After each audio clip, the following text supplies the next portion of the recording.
السلام عليكم ورحمة الله وبركاته. إن الحمد لله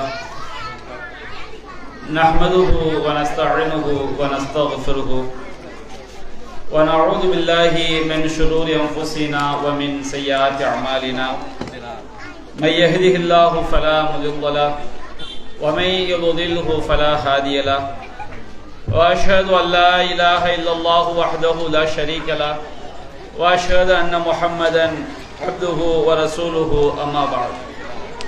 يا أيها الناس اتقوا ربكم الذي خلقكم من نفس واحدة وخلق منها زوجها وبث منهما رجالا كثيرا ونساء واتقوا الله الذي تساءلون به والأرحام إن الله كان عليكم رقيبا.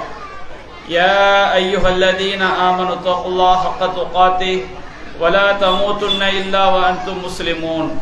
يا أيها الذين آمنوا اتقوا الله وقولوا قولا سديدا يصلح لكم أعمالكم ويغفر لكم ذنوبكم ومن يطع الله ورسوله فقد فاز فوزا عظيما.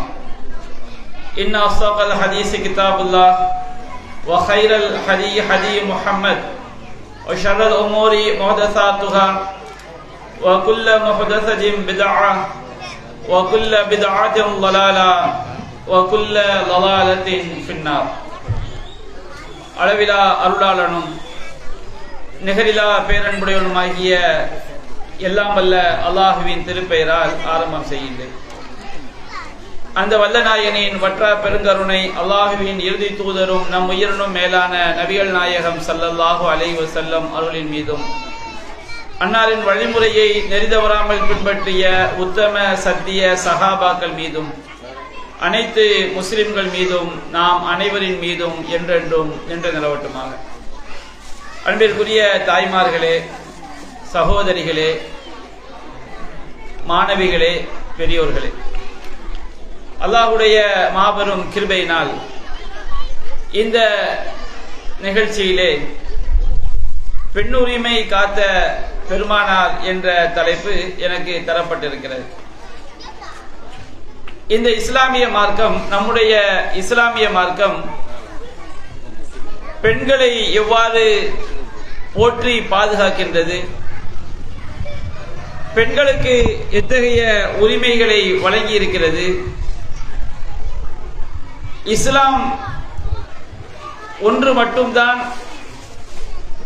இவ்வுலகில் நடைமுறைப்படுத்தப்படும் பொழுது, பின்பற்றப்படும் பொழுது அது பெண்களை பாதுகாக்கும், பெண்களுக்குரிய உரிமைகளை வழங்கும் என்பதை பல்வேறு சான்றுகளின் மூலம் நாம் தெரிந்து கொள்ளலாம். நமக்கெல்லாம் ஒரு சந்தேகம் ஏற்படும். இன்றைய உலகத்திலே பெண்களுடைய உரிமை தொடர்பாக, பெண்களுக்குரிய சுதந்திரம் தொடர்பாக இஸ்லாமியர்கள் மீதும் இஸ்லாத்தின் மீதும் எண்ணற்ற விமர்சனங்களும் குற்றச்சாட்டுகளும் முன்வைக்கப்படுகிறது. இன்னும் சொல்ல போனால் இஸ்லாமியர்களிலேயே பலர் இஸ்லாமிய மார்க்கத்தின் மீது இது போன்ற பல குற்றச்சாட்டுகளை வைக்கின்றார்கள். பல பெண்களும் இஸ்லாமிய பெயர்களில் இருந்து கொண்டு இது போன்ற குற்றச்சாட்டுகளை முன்வைப்பதை நாம் சமூக வலைத்தளங்கள் வாயிலாக, செய்தித்தாள்கள் மூலமாக, தொலைக்காட்சிகள் மூலமாக நாம் பார்க்கின்றோம். அப்ப இப்படிப்பட்ட இந்த சூழலிலே இஸ்லாம் ஒன்று மட்டும்தான் பெண்களை பாதுகாக்கக்கூடிய மார்க்கம், பெண்களுக்குரிய உரிமைகளை வழங்கக்கூடிய மார்க்கம் என்பதை குர்ஆனிலிருந்தும் சுன்னாவிலிருந்தும் நாம் தெரிந்து கொள்ளவிருக்கின்றோம். அன்பிற்குரிய சகோதரர்களே, தாய்மார்களே, இன்றைக்கு முஸ்லிம்களாக வாழக்கூடிய நம்முடைய சமுதாயத்திலே, நம்முடைய இஸ்லாமிய சமுதாயம் பெண்களுக்குரிய முழுமையான உரிமைகளை வழங்கிவிட்டதா, முழுமையான சுதந்திரத்தை வழங்கிவிட்டதா என்று பார்த்தால் நிச்சயமாக இன்றைக்கு இஸ்லாம் என்று சொல்லக்கூடிய நம்முடைய சமுதாயம் பெண்களுக்குரிய உரிமைகளையும் வழங்கவில்லை, கடமைகளையும் முழுமையாக செய்யவில்லை, உரிமைகளையும் முழுமையாக வழங்கவில்லை, சுதந்திரத்தையும் உரிய முறையில் கொடுக்கவில்லை என்றுதான் சொல்ல வேண்டும். ஏனென்றால் இந்த உலகத்திலேயே பெண்கள் முழுமையான சுதந்திரத்தையும் உரிமைகளையும் பாதுகாப்பையும் அவர்களுக்கு செய்ய வேண்டிய கடமைகளையும் பெற்று வாழ்ந்த ஒரு காலம் இருக்கும் என்றால் அது நபிகள் நாயகம் ஸல்லல்லாஹு அலைஹி வஸல்லம் அவர்கள் வாழ்ந்த காலத்தில் உள்ள பெண்கள் தான். என்ன காரணம் என்று சொன்னால், நபிகள் நாயகம் ஸல்லல்லாஹு அலைஹி வஸல்லம் அவருடைய காலத்திலே வாழ்ந்த ஒவ்வொரு ஆணும் ஒவ்வொரு பெண்ணும் படைத்த இறைவனை முன்னிறுத்தி இறைவனுக்கு பயந்து மனிதர்களுக்கு செய்ய வேண்டிய கடமைகளை செய்தார்கள். ஒரு நபி தோழர் என்று சொன்னால் அவர் நம்மை படைத்த இறைவன் நம்மை மறுமையில் விசாரிப்பான் என்பதற்கு பயந்து அவர் தன்னுடைய தாய்க்கு செய்ய வேண்டிய கடமையை செய்தார், தன்னுடைய மனைவிக்கு செய்ய வேண்டிய கடமையை செய்தார், தன்னுடைய பிள்ளைகளுக்கு செய்ய வேண்டிய கடமைகளை செய்தார்கள், தன்னுடைய சகோதரிகளுக்கு செய்ய வேண்டிய கடமைகளை செய்தார்கள். அதுபோன்று நபிகள் நாயகம் ஸல்லல்லாஹு அலைஹி வஸல்லம் காலத்தில் வாழ்ந்த ஒவ்வொரு பெண்ணும் அல்லாஹ்விற்கு பயந்து அவர்கள் தங்களுடைய உரிமைகளை கடமைகளை செய்தார்கள். அல்லாஹ்விற்கு பயந்த மக்களிடமிருந்து உரிமைகளை பெற்றுக் கொண்டார்கள். அப்ப இன்றைக்கு நம்முடைய சமுதாயம் மற்ற சமுதாயங்களோடு ஒப்பிடும் பொழுது பெண்கள் சிறந்த ஒரு பாதுகாப்பையும் உரிமைகளையும் பெற்றிருந்தாலும் முழுமையாக பெற்றிருக்கிறார்களா என்று சொல்லும் போது நிச்சயமாக இல்லை என்றுதான் சொல்ல வேண்டும். அதற்கு என்ன காரணம்? மார்க்க அறிவின்மை, மறுமையை பற்றிய அச்சம் இல்லாமல் இருப்பது, நம்மை படைத்த இறைவன் நம்மை மறுமையில் நாம் செய்த ஒவ்வொரு செயலுக்கும் விசாரிப்பான் என்கின்ற பயம் இல்லாமல் இருப்பது இதுதான் அடிப்படையான காரணம். அப்போ ஒரு பெண்களுக்குரிய சுதந்திரமும் உரிமையும் எந்த சமுதாயத்தில் முழுமையாக கிடைக்கும்? எந்த சமுதாயத்தில் ஆண்களும் பெண்களும் அல்லாஹ்வை அஞ்சக்கூடிய மக்களாக இருக்கிறார்களோ அவர்கள்தான் முழுமையான உரிமைகளையும் பெற முடியும், முழுமையான பாதுகாப்பையும் பெற முடியும், முழுமையான சுதந்திரத்தையும் பெற முடியும். இதை நம்முடைய மனதில் நாம் பதிய வைத்துக் கொள்ள வேண்டும். அப்ப இன்றைக்கு இஸ்லாமிய சமுதாயத்தில் பெண்களுடைய உரிமை தொடர்பாக பல பிரச்சனைகள் எழுப்பப்படுகிறது என்று சொன்னால் அதற்கு இஸ்லாம் காரணம் அல்ல, அந்த இஸ்லாத்தை சரியாக பின்பற்றாத முஸ்லிம்கள் தான் காரணமாக இருக்கின்றனர் என்பதை நம்முடைய மனதில் நாம் பதிய வைத்துக் கொள்ள வேண்டும். நபிகள் நாயகம் ஸல்லல்லாஹு அலைஹி வஸல்லம் அவர்கள் இறுதி தூதராக வருவதற்கு முன்பாக, இந்த இஸ்லாம் வருவதற்கு முன்பாக அரபு சமுதாயத்துடைய நிலை எவ்வளவு கேடுகட்ட நிலையாக இருந்தது என்பதை நாம் சற்று சிந்திக்க கடமைப்பட்டிருக்கிறோம். பெண்களை அவர்கள் எவ்வாறு நடத்தினார்கள்? பெண் குழந்தை பிறந்து விட்டது என்று சொன்னாலே உயிரோடு புதைக்கக்கூடிய கூட்டமாக இருந்தார்கள், உயிரோடு சமாதி கட்டிடுவாங்க. ஏன்னா அன்றைக்கு கருவோடு கலைக்கக்கூடிய டெக்னாலஜி அவங்கள்ட்ட இல்ல. திருமலை குர்ஆன் அல்லாஹ் சொல்லி காட்டுகின்றான், இதா புஷ்ஷிர அஹதுஹும் பில் உன்ஸா லல்ல வஜ்ஹுஹு முஸ்வத்தா வ ஹுவ கலீல். அவர்களில் ஒருவனுக்கு பெண் குழந்தை பிறந்து விட்டது என்ற நற்செய்தி சொல்லப்பட்டார். பெண் குழந்தை பிறப்பது நற்செய்தி என்று அல்லாஹ் கூறுகிறான். பெண் குழந்தை பிறந்து விட்டது என்ற நற்செய்தியை அறியாமை காலத்திலே வாழ்ந்த ஆண்களிடம் போய் சொல்லும் பொழுது அவங்களுடைய முகம் அப்படியே கோபத்தால் கடுகடுத்து கருப்பு நிறமாகி விடுமா.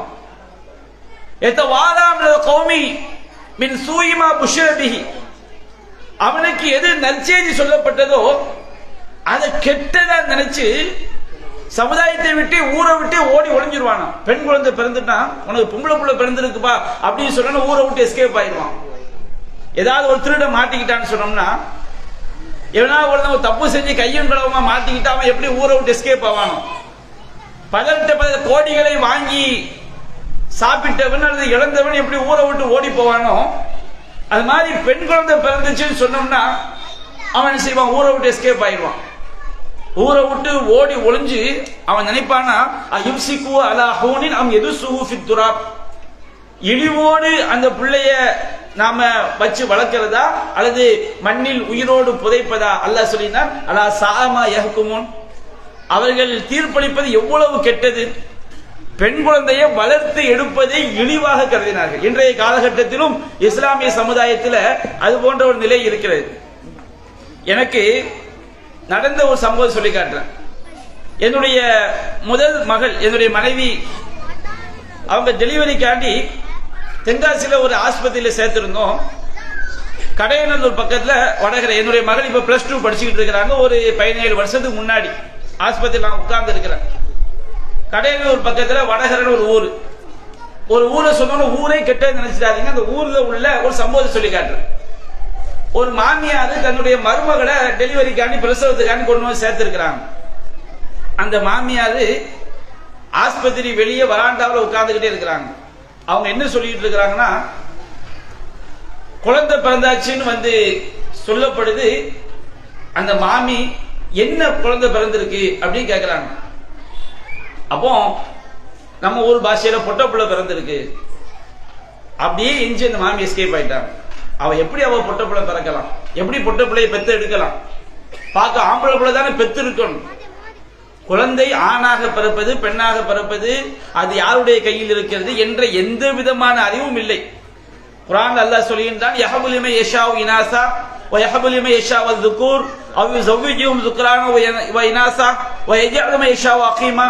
அல்லாஹ் தன் நாடியோருக்கு ஆண் குழந்தைகளை கொடுக்கிறான், தன் நாடியோருக்கு பெண் குழந்தைகளை கொடுக்கிறான், தன் நாடியோருக்கு ஆண் குழந்தைகளில் பெண் குழந்தை கலந்து கொடுக்கிறான், தன் நாடியோரை குழந்தை பாக்கியம் மற்றவராக மாக்குகிறான். அல்லாஹ்வுடைய கையில உள்ளது. அறிவியல் ரீதியாக பார்த்தாலும் பெண்ணிட்ட வந்து எக்ஸ் எக்ஸ் என்ற 2 அந்த குரோமோசோம்கள் தான் இருக்குது. ஆண்ட தான் எக்ஸ் ஒய் இருக்குது. அப்ப இவனுடைய ஒய் போய் சேர்ந்தா அது ஆண் குழந்தையா பிறக்குது, எக்ஸ் போய் சேர்ந்தா பெண் குழந்தையா பிறக்குது. அதற்குரிய ஆணா பெண்ணா என்று தீர்மானிக்கக்கூடிய அந்த குரோமோசோம்களை ஆணிடம் தான் நல்லா வைத்திருக்கிறான். பெண் காரணம் கிடையாது. ஆனா சமுதாயத்தில் ஒரு காலத்துல பாருங்க, ஒரு காலம் என்ன, ஒரு 10-15 வருஷத்துக்கு முன்னாடி இன்றைக்கும் பெண் குழந்தைகளை வெறுக்கக்கூடிய மக்கள் இருக்கிறார்கள். ஒரு இஸ்லாமிய தாய் பெண் குழந்தை பிறந்திருக்கு சொன்னவன அவள் எவ்வளவு வேதனையோடு துடித்திருப்பாள், அந்த குழந்தையை பெற்றெடுப்பதற்கு என்ன பாடுபட்டிருப்பாள், அதுவெல்லாம் அவர்களுக்கு பெரிதாக தெரியவில்லை. இதற்கெல்லாம் என்ன காரணம்? இஸ்லாம் காரணமா? இஸ்லாத்துக்கு மாற்றமாக இந்த சமுதாயத்தில் நுழைந்துவிட்ட தீமைகள் காரணம், வரதட்சணை கொடுமை காரணம், பெண்களுக்கு மார்க்க அறிவை இல்லாமை காரணம், சமுதாயத்தில் உள்ள ஆண்களுக்கு மார்க்கம் என்ன சொல்கிறது என்பது பற்றி அறிவு இல்லாமல் இருப்பது காரணம். அப்ப அறியாமை காலத்திலும் சரி, அறியாமை காலத்தில் இஸ்லாம் இல்ல, பெண் குழந்தைகளை உயிரோடு புதைத்தார்கள். ரொம்ப ரொம்ப கேடுகட்ட கலாச்சாரங்கள் எல்லாம் இருந்தது. ரொம்ப கேடுகட்ட கலாச்சாரம், மைக்ல எல்லாம் பேச முடியாது. என்ன செய்வாங்க அறியாமை காலத்தில்? அல்லாஹ் சொல்லி காட்ட திருமறை குர்ஆன்ல, வலா தன்கிஹு மா நக்கஹ ஆபாவுக்கும் மினன் நிசா இன்னஹு கான ஃபாஹிஷத்தன் வ மக்தன் வ ஸா சபீலா. அறியாமை காலத்துல தகப்பனார் வந்து 2வது திருமணமோ 3வது திருமணமோ இன்னொரு பெண்ணை திருமணம் முடிக்கின்றார். அந்த தகப்பனார் மரணித்து விட்டால் தகப்பனார் திருமணம் செய்த இன்னொரு பெண்ணை, நம்ம பெற்றெடுத்த தாய் இருப்பாங்க, நம்முடைய தந்தைக்கு 2வது மனைவி அல்லது 3வது மனைவி, இந்த பெண் என்ன செய்வாங்களா, அதை வந்து குடும்ப சொத்தாக கருதி அந்த குடும்பத்தில் தகப்பனுடைய மகனே அந்த பெண்ணோடு தவறாக நடக்கக்கூடிய நிலைமை இருந்தது. அல்லாஹ் சொல்லினா, வலா தன்கிஹு மா நக்கஹ ஆபாவுக்கும், உங்களுடைய பெற்றோர்கள் திருமணம் செய்த பெண்களை நீங்கள் திருமணம் செய்யாதீர்கள். அறியாமை காலத்தில் இருந்த கேடுகட்ட கலாச்சாரம்.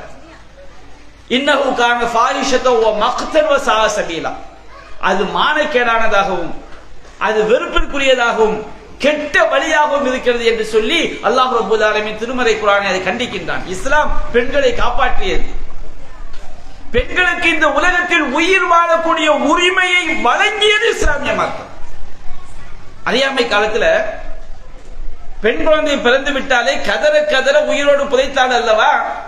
இஸ்லாம் வந்தவுடன் அறிவித்தது, வஇதல் மவ்ஊதத்து சுயிலத் பிஐயி தம்பின் குத்திலத், உயிரோடு புதைக்கப்பட்ட பெண் குழந்தை அது விசாரிக்கப்படும், என்ன பாவத்திற்காக கொல்லப்பட்டார்.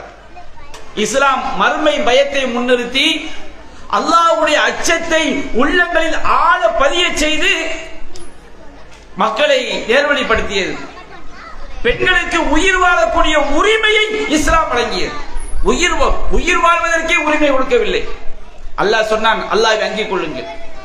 ஒரு பெண் குழந்தையை நீ உயிரோடு புதைத்தால் அவள் என்ன பாவம் செய்தாள்?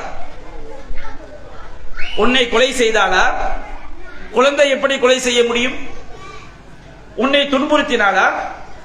என்ன பாவத்திற்காக அந்த பச்சிளம் குழந்தையை நீ புதைத்தாய்? மறுமையில் அல்லாஹ் விசாரிப்பான். நபிகள் நாயகம் ஸல்லல்லாஹு அலைஹி வஸல்லம் அவர்கள் உண்மையான இறையச்சத்தை, அல்லாஹ்வுடைய பயத்தை உள்ளத்தில் புகுத்திதான் பெண்களுக்குரிய உரிமைகளை வழங்கினார்கள். இஸ்லாம் பெண்களுக்கு உயிர் வாழக்கூடிய உரிமையை வழங்கியது. அன்றைய காலத்தோடு ஒப்பிட்டு பார்க்கணும். எந்த ஒண்ணுமே ஒப்பிட்டு பார்க்காமல் இருந்தால் நமக்கு அதனுடைய சிறப்பு வழங்காது. ஒரு தடவை எங்க தெருல மீன் வித்துக்கிட்டு ஒரு அம்மா வந்தாங்க. மீனை வித்துக்கிட்டு ஒரு வீட்டுடைய நிலையில சோர்வா வந்து உட்கார்ந்தாங்க. அப்ப நான் கேட்டேன், என்னம்மா வியாபாரம்லாம் எப்படி போகுது? என்னப்பா, ஒரு நாளைக்கு பல தெருக்கு அலைஞ்சா லாபம் ஒரு 600-700 ரூபாய் கிடைக்கும். பரவாயில்லையே, அவங்க நல்ல சம்பாத்தியம் இல்லை. என்ன சம்பாத்தியமா? இந்த 600 கொண்டு போய் வீட்டுக்கு போனவனா என்ன செய்வானா? ஒரே அடியை கொடுப்பானா. வீட்டுக்காரன் குடிகாரன் 600-500 பிடிங்கிட்டு அவன் என்ன செஞ்சிருவான்? தண்ணி அடிக்க போயிடுவான். அந்த 300, 100, 250 வருஷம் என் குடும்பத்தை நான் ஓட்ட வேண்டியிருக்கு. மேலப்பாளையம் பெண்கள் யோசித்து பாருங்க, உங்க கணவன்மார்கள் எத்தனை பேர் உங்களை மீன் விற்க அனுப்புனாங்க? யோசித்து பாருங்க. இஸ்லாமிய சமுதாயத்தில் எத்தனை பேர் உங்களை வந்து ஒரு காலத்துல நம்ம அம்மாமார்கள்லாம் விறகு வெட்டி சுமந்தாங்க, தப்பு கிடையாது. பெண்கள் ஒழுக்கத்தோடு உயிர் பாதுகாப்போடு சூழலோடு உழைப்பது தவறு சொல்லவில்லை. இன்றைக்கு இஸ்லாமிய சமுதாயத்தில் அல்லாஹ் ரப்பல் ஆலமீன் சிலருக்கு சோதனை கொடுத்திருப்பான். 80-90% குடும்பங்களில் எத்தனை பெண்களை இந்த சமுதாயம் வேலைக்கு அனுப்பியது? பெண்களுக்குரிய அந்த பாதுகாப்பு கிடைக்கிறது என்று சொன்னால் அது இஸ்லாம் வழங்கிய ஒரு கிஃப்ட். இன்னைக்கு இஸ்லாமிய சமுதாய பெண்களுக்கு அவ்வளவு பெரிய உரிமை கிடைத்தது இந்த மார்க்கத்தினாலதான். இங்க இருக்கக்கூடிய நான் பல இடங்கள்ல கேட்பேன், நம்முடைய பெண் குழந்தை வயதுக்கு வந்து விட்டால் பொத்தி பொத்தி பாதுகாக்கிறோம். பிள்ளைங்களுக்கு இந்த மார்க்கத்துடைய சிறப்பு வழங்குவதில்லை. பிற சமுதாயங்கள் எடுத்து பாருங்க, வயசுக்கு வந்துட்டாலே உன் கல்யாணத்துக்கு வரதட்சணை கொடுக்க நீ தான் சம்பாதிக்கணும், வேலைக்கு அனுப்பிடுவாங்க. அந்த பிள்ளைகள் படக்கூடிய பாடு. இந்த இஸ்லாம் ஒரு குடும்பத்தில் ஆண் மக்கள் பெண்களை அவர்கள் எவ்வித சிரமத்திற்கும் உள்ளாக்காமல் பாதுகாக்கிறார் என்று சொன்னால், எவ்வளவு வறுமை குடும்பமாக இருந்தாலும் பெண்களை பாதுகாக்கிறார் என்று சொன்னால்,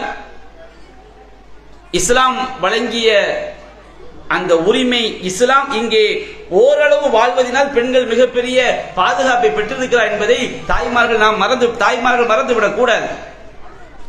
இஸ்லாம் எந்த இடத்திலையும் ஆணையும் பெண்ணையும் பிரித்து பார்க்கவில்லை. பெண்களுக்கென்று பெண்களுடைய சூழலை கவனித்து சில பிரத்யேக சட்டங்கள் சொல்லப்பட்டிருக்கிறது.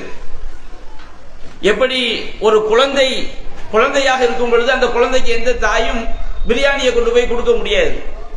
ஒரு 10 வயசு பையனுக்கு பிரியாணியை கொடுப்போம், 1 வயது குழந்தைக்கு தாய்ப்பால் தான் கொடுக்க முடியும். அது என்ன, 10 வயசு பையனுக்கு பிரியாணி, 1 வயது குழந்தைக்கு தாய்ப்பால்னு சொன்னா அவனை விட முட்டாள் இருக்க முடியுமா? குழந்தையுடைய நிலையை கவனித்து அதுக்கு வேண்டிய உணவை கொடுப்போம். ஒரு பெரிய வயதுடைய குழந்தை பையனை கவனித்து அவனுக்கு வேண்டிய உணவை கொடுப்போம். அதுபோன்றுதான் பெண்களுடைய நிலையை கவனித்து பெண்களுடைய பாதுகாப்புக்காண்டி இஸ்லாம் பெண்களுக்கு சில பிரத்யோக சட்டங்களை, சில பிரத்யோக விஷயங்களை இஸ்லாம் சொல்லி இருக்கிறதை தவிர அது பெண்களை தாழ்த்துவதற்காக அல்ல. இதை பாருங்க, குர்ஆன்ல அல்லாஹ் சொல்லி காட்டுகின்றான். இஸ்லாம் பெண்களை எப்படி பாதுகாக்கிறது என்று பாருங்கள். அல்லாஹ் கூறுகின்றான், யா அய்யுஹன் நபியு குல்லி அஸ்வாஜிக வ பனாதிக வ நிசாஇல் முஃமினீன யுதுனீன அலைஹின்ன மின் ஜலாபிபிஹின்ன. நபியே, உங்களுடைய மனைவியருக்கும் உங்களுடைய பெண் மக்களுக்கும் அல்லாஹ்வை நம்பிக்கை கொண்ட ஆண்களுடைய எல்லா பெண்களுக்கும் நீங்கள் சொல்லுங்கள். மனைவியர், சகோதரிகள், தாய், தந்தை, பெரியம்மா, சின்னம்மா எல்லாருக்கும் நீங்க சொல்லுங்க, யுதுனீன அலைஹின்ன மின் ஜலாபிபிஹின்ன, அவர்கள் தங்களுடைய தலை மூக்காடுகளை அவர்கள் தொய்வாக தொங்க விட்டுக் கொள்ளட்டும். இந்த வசனம் அருளப்படுவதற்கு முன்பாக பெண்கள் முஸ்லிம் அல்லாத பெண்கள் எப்படி ஒரு கண்ணியமான ஆடை தலையை மறைக்காம அணிவாங்களோ அந்த மாதிரி இஸ்லாமிய பெண்களும் அணிந்து கொண்டிருந்தார்கள். இஸ்லாம் கூடுதலான ஆடையை சொன்னது. முஸ்லிமான பெண்கள் என்ன செய்யணும்? தங்களுடைய தலை மூக்காடை அவர்கள் தொங்க விட்டுக் கொள்ள வேண்டும். எதற்காக அல்லாஹ் சொன்னான்? தாலிக அதுனாயோ அரஃப்ன ஃபலா யூதை, அப்பெண்கள் அதிகப்பட்டு அவர்கள் தொல்லைப்படுத்தப்படாமல் இருப்பதற்கு அதுதான் ஏற்றது. இவள் ஒரு கற்பொழுக்கத்தை விரும்பக்கூடிய பெண், இவள் ஒரு ஒழுக்கத்தை விரும்பக்கூடிய பெண், இவள் தன்னுடைய பாதுகாப்பை விரும்பக்கூடிய பெண் என்று மற்றவர்களுக்கு சொல்லக்கூடிய செய்தி அது. ஆஸ்பத்திரியில் போனா டாக்டர் என்ன செய்வாரு? தோல்ல ஸ்டெதஸ்கோப்பை தொங்க விட்டு வருவார். அப்படி வரும்போது தெரிஞ்சதுதான் டாக்டர்னு சொல்லி. நர்ஸ் மாதிரி டாக்டரா இருக்கக்கூடிய பெண்ணு வந்தான்னு வச்சுக்கிடுங்க, நமக்கே சந்தேகம் வரும், யார் நர்ஸ் யார் டாக்டர். அப்ப டாக்டருக்கு அடையாளம் என்ன? அவர் என்ன செய்வாரு? ஒரு வித்தியாசமான சட்டை போட்டிருப்பாரு, ஸ்டெதஸ்கோப்பை தொங்க விட்டுருப்பாரு. இப்படி டாக்டர் தெரிஞ்சுக்கணும். ஒரு பள்ளிக்கூடத்தில் வாத்தியார் யாரும் தெரிஞ்சிடும், மாணவன் யாரும் தெரியும். அப்போ ஒரு பெண் ஒழுக்கமிக்க பெண் என்பதை பார்வையில் கண்டறிவதற்கு இஸ்லாம் சொன்ன ஒரு வழிமுறை தான் அந்த பெண் அணியக்கூடிய முக்காடு. ஒரு பெண் உயிருக்கு அச்சமான சூழல் இருந்தால் தனிமையில் பயணிக்க கூடாது என்பது அந்த பாதுகாப்பதற்காக இஸ்லாம் சொன்ன வழிமுறை. இன்றைக்கு சமுதாயத்தில் பாருங்க, பத்திரிகைகளை பாருங்கள், 3 வயது பச்சிளம் குழந்தையை சீரழிக்கக்கூடிய செய்தியை பார்க்கிறோமா இல்லையா? நாளுக்கு நாள் செய்திகள். சுபஹானல்லாஹ், அல்லாஹ் காப்பாற்றும். 60 வயது முதியவர் முதல் 5 வயசு குழந்தையை சீரழிக்கிறாங்க. 5 வயசு குழந்தைய, அவன் ஒரு உயிர், அதுக்கு என்ன வேதனைப்படும், அது எவ்வளவு பெரிய சிரமம் என்பதை பற்றியெல்லாம் அவனுடைய சிந்தனை யோசிப்பதில்லை. இதற்கு அவன் மட்டும் காரணம் அல்ல. சில நேரங்களில் அந்த பெண் குழந்தைகளை பாதுகாக்க வேண்டும், எப்படி பாதுகாக்க வேண்டும் என்று பெற்றோருடைய அறியாமையும் அதில் காரணம். சமுதாயத்தில் உள்ள சட்டங்களும் காரணம், அரசாங்கத்துடைய செயல்பாடுகளும் காரணம், தண்டனைகள் சரியாக இல்லாமல் இருப்பதும் காரணம். நாளுக்கு நாள் செய்திகள் வந்து கொண்டே இருக்கிறதா இல்லையா? குழந்தைய சீரழித்து அப்படியே சாகிற வரைக்கும் கழுத்தை நெரித்து கொல்லக்கூடிய செய்திகள். எப்படிப்பட்ட கல்லஞ்சனாக இந்த மனிதனை மாற்றுகிறது? இஸ்லாம் அதை தடுக்கிறது. அந்த பெண்களை பாதுகாப்பதற்காகத்தான் ஒரு பெண் உயிருக்கு பாதுகாப்பற்ற இடமாக இருந்தால், ஊராக இருந்தால், சூழலாக இருந்தால் அவள் தன்னந்தனியாக பயணிக்க கூடாது என்பது பெண்களை அடக்குமுறை செய்வதல்ல. ஒன்றை நான் ஆழமாக இங்கே குறிப்பிடுகிறேன். யாரெல்லாம் பெண்களுடைய தலைமுக்காடுக்கு எதிராக பேசுகிறார்களோ, ஒரு தலைமுக்காடு அணிகிறதுனால இஸ்லாம் பெண்களை ஒடுக்குகிறது, கண்ணியமான ஒரு ஆடை அணிவதனால் இஸ்லாம் பெண்களை ஒடுக்குகிறது, ஒரு ஆணும் பெண்ணும் சபைகளில் தனித்தனியாக ஒழுக்கத்தை பேணி இருக்கணும், ஒருவரை ஒருவர் இடிக்கிற வகையில கலக்கிற வகையில இந்த மாதிரி இருக்கக்கூடாது என்று சொல்வதனால் இதை அடக்குமுறை என்று சொல்கிறார்களோ, ஒரு முஸ்லிமான பெண் அந்நிய ஆணோடு கை குலுக்குவதை கூடாது என்று சொல்லும் போது இது பெண் சுதந்திரத்துக்கு எதிரானது என்று யாரெல்லாம் சொல்கிறார்களோ, இவர்களெல்லாம் பெண்களை பாதுகாக்க விரும்பவில்லை. இவர்களெல்லாம் அவருடைய உள்ளத்தில் இருப்பது அந்த பெண்களை ரசிக்க வேண்டும் என்று நினைக்கிறார்கள். அதை வேறு வார்த்தைகளில் அவர்கள் வெளிப்படுத்துகிறார்கள். இஸ்லாம் பெண்களை உண்மையிலேயே பாதுகாக்க வேண்டும் என்று நினைக்கிறது. அதற்குத்தான் இஸ்லாம் பெண்களுக்குரிய ஒழுக்க மாண்புகளை சொல்லி காட்டுகிறது. ஒரு குழந்தையை ஒரு தாய் எப்படி பாதுகாப்பாளோ அது போன்று ஒரு பெண்ணை பாதுகாக்க வேண்டும். அந்த பெண்ணுக்குரிய உரிமையா, அந்த பெண்ணுக்குரிய உயிர் பாதுகாப்பை வழங்க வேண்டும் என்பதற்காகத்தான் அந்நிய ஆண்களோடு தனிமையில் இருக்காதீர்கள், அந்நிய ஆண்களோடு தேவையில்லாமல் உயிர் எங்கே பாதிப்பு ஏற்படுமோ அங்கே தனியாக பயணம் செய்யாதீர்கள், கண்ணியமான ஆடைகள் அணிந்து கொள்ளுங்கள், உங்களுடைய அழகு அலங்காரங்களை யார் யாருக்கு முன்னால் வெளிப்படுத்த வேண்டும் என்கின்ற எல்லா சட்டங்களும் ஒரு பெண்ணை பாதுகாப்பதற்கு தான் என்பதை எந்த ஒரு சகோதரியும் மறந்துவிடக் கூடாது. இறைவன் இந்த சமுதாயத்தின் மீது கொண்டுள்ள கருணை, பெண்களின் மீது கொண்டுள்ள கருணை. அல்லாஹ் ரப்பல் ஆலமீன் திருமறை குர்ஆனில் பெண்களுக்குரிய சில பலவீனங்களை கவனித்து அவர்களுக்குரிய பிரத்யோக சட்டங்களை சொல்கிறானே தவிர மற்ற எல்லா இடங்களிலும் ஆண்களையும் பெண்களையும் இஸ்லாம் சமமாகத்தான் பார்க்கிறது. இந்த மனித சமுதாயம் ஆணிலிருந்து மட்டுமா வந்தது? அல்லாஹ் சொல்லினா, யா அய்யுஹன் நாஸ் இன்னா ஹலக்னாகும் மின் ذكر وانثى, மனிதர்களே, உங்களை ஒரு ஆணிலிருந்தும் பெண்ணிலிருந்தும் படைத்தான். மனித சமுதாயத்தில் உருவாக்கத்திற்கு சரிபாதி பெண் என்று இஸ்லாம் சொல்கிறது. யா அய்யுஹன்னாஸ் இத்தகூ ரப்பக்கும் யா அய்யுஹன்னாஸ் இத்தகூ ரப்பக்கும் خلقكم من نفس واحدة وخلق منها زوجها وبث منهما رجالا كثيرا ونساء. அல்லாஹ் சொல்லினான், மனித சமுதாயமே, உங்கள் இறைவனை பயந்து நடந்து கொள்ளுங்கள். அவன்தான் ஒரு மனிதரிலிருந்து உங்களை படைத்தான், அவரிலிருந்து அவருடைய துணையை படைத்தான், மனைவியை படைத்தான். அந்த இருவரிலிருந்து ஆண்களையும் பெண்களையும் அல்லாஹ் பல்கி பரவச் செய்தான். சமுதாயத்தில் சரி பாதி, இந்த சமுதாய வளர்ச்சிக்கு சரி பாதி பெண் என்று இஸ்லாம் திருமறை குர்ஆன் சொல்லி காட்டுகிறது. அல்லாஹ் ரப்பல் ஆலமீன் என்றைக்கெல்லாம் பெண்களுக்கு பாதிப்பு ஏற்பட்டதோ அப்பொழுதெல்லாம் திருமறை குர்ஆன் பல்வேறு வசனங்களை இறக்கி வைத்தது. நபிகள் நாயகம் காலத்தில், அறியாமை காலத்தில் உள்ள ஒரு பழக்கம். என்ன பழக்கம் சொன்னோம்னா, ஒரு பெண்ணை பார்த்து நீ எனக்கு தாய்க்கு ஒப்பானவள் அப்படின்னு சொல்லிட்டோம்னா அந்த பெண்ணு விவாகரத்தாகி விடுவாள், அல்லது அந்த பெண்ணோடு தாம்பத்தியம் கூடாது என்பது போன்ற ஒரு லிகார் என்கின்ற பழக்கம் இருந்துச்சு. ஹவுலா பின் சஅலபா என்ற ஒரு சஹாபி பெண்ணுடைய கணவர் அவ்வாறு செய்து விட்டார். அந்த பெண் ரசூலுல்லாஹ்ட்ட வந்து முறையிடுறாங்க. பெண்களுக்கு அவ்வளவு பெரிய சுதந்திரம். நபிகள் நாயகத்திடம் வந்து முறையிடும் பொழுது அல்லாஹ் குர்ஆனில் உடனடியாக வசனத்தை இறக்கி வைத்தான். கத் சமி அல்லாஹு கௌலல்லதி துஜாதிலுக ஃபீ ஜௌஜிஹா வ தஷ்தகி இலல்லாஹ் வல்லாஹு யஸ்மஉ தஹாவுரகுமா இன்னல்லாஹ சமீஉன் பஸீர். அல்லாஹ் சொன்னான், தன்னுடைய கணவனை பற்றி உம்மிடம் முறையிட்டாலே அவளுடைய வார்த்தையை, பெண்ணுடைய வார்த்தையை படைத்த இறைவன் செவியேற்று விட்டான். அந்த பெண் அல்லாஹ்விடம் முறையிட்டாள். அல்லாஹ் அந்த பெண் நபிகள் நாயகத்தோடு செய்த உரையாடலை அல்லாஹ் செவியேற்றான். அல்லாஹ் செவியுறுபவன், பார்ப்பவன் என்று சொல்லி அந்த பெண்ணுக்குரிய பரிகாரத்தை அல்லாஹ் திருமறை குர்ஆனில் அந்த பெண்ணுக்கு செய்ய வேண்டிய உரிமையை அல்லாஹ் இறக்கி வைத்தான். அன்னை ஆயிஷா ரலியல்லாஹு அன்ஹா அவங்க மேல அவதூறை முனாஃபிக்குகள் பரப்பிய பொழுது அல்லாஹ் ரப்பல் ஆலமீன் திருமறை குர்ஆனில் மிக நீண்ட வசனங்களை இறக்கி வைத்து அன்னை ஆயிஷா ரலியல்லாஹு அன்ஹா அவர்கள் பரிசுத்தமானவர்கள், அவர்கள் மிகவும் கற்பு கரசியாக திகழ்ந்தார்கள். அவர்கள் மீது அவதூறு பரப்பிய அநியாயக்காரர்களுக்கு தண்டனைகளையும் சட்டத்தையும் இறக்கி வைத்து இஸ்லாம் பெண்களை பாதுகாத்தது.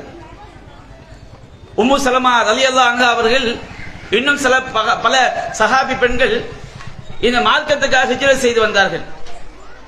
அவர்களுக்கு சில கேள்விகள்.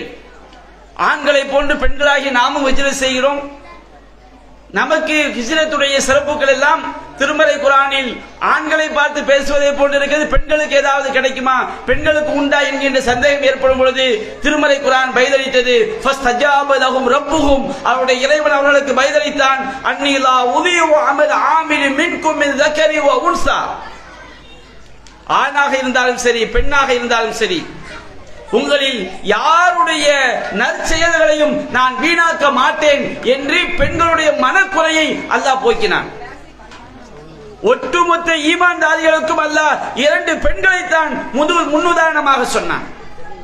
ஒன்று ஃபிரௌனுடைய மனைவி அன்னை ஆசியா அலைஹிஸ்ஸலாம் அவர்கள், இன்னொன்று மரியம் அலைஹிஸ்ஸலாம் அவர்கள்.